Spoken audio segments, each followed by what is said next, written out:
Welcome to the playoffs. The Miami Heat, they have the team that can compete to win a championship. What a play! They want all that smoke. They ain't scared of nobody. Trae Young from way downtown. I really do feel that our players are built for moments like this. You know what time of season it is? The playoffs. Cannot wait. On a gorgeous Easter Sunday in Miami, we welcome you to the NBA playoffs on TNT. It's presented by Google Pixel. And here in Miami, the waiting is over. The number one seed in the Eastern Conference, the Miami Heat, taking on the Atlanta Hawks and their headliner, Trae Young. Hi, everyone. Welcome courtside here in Miami. Happy Easter to all those celebrating alongside the great Jim Jackson. I'm Spiro Ditas. We'll hear from Rebecca Harlow working the sidelines in just a couple of minutes. Let's start with the big piece of injury news for Atlanta. Clint Capella, their defensive anchor and anchor really at both ends of the floor, out today. The right knee hyperextension. They'll reevaluate him in a week. That's the bad news. The good news is that John Collins, who's been out since mid-March, makes his return. He'll come off the bench.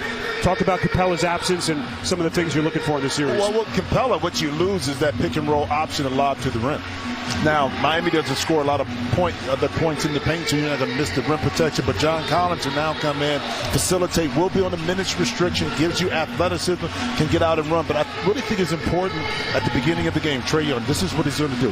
He's going to be a facilitator, set his teammates up, get a sense and feel for the game. Kind of like what we saw against Cleveland. Then when it's time for him to take over, if needed, he will be able to do it. And speaking about taking over, the go-to guy, the closer for the Heat, it's Jimmy Butler. This team is built around ball movement, team movement, communication, tough defense, and there's no one better in the league than Jimmy Butler. Let's take a look at the starters. The question for Nate McMillan was how he would start this game. It will indeed be Onyeka Okongwu, the young 21-year-old backup five-man. He'll make the start. He gave him some big minutes in the second half of their play night in Cleveland. And the other big injury news for Miami today is the return of PJ Tucker, who missed the last two games of the regular season with that calf strain.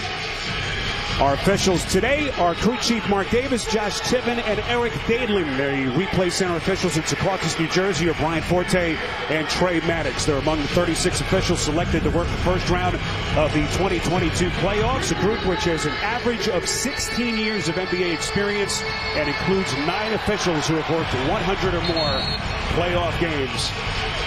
Jimmy, you've been here, first day of the playoffs, nothing quite like it at this level. The energy that's created by the fans, the atmosphere, but then the anticipation of trying to get this thing started to really start talking about competing for a championship is unmatched. These two teams know each other well.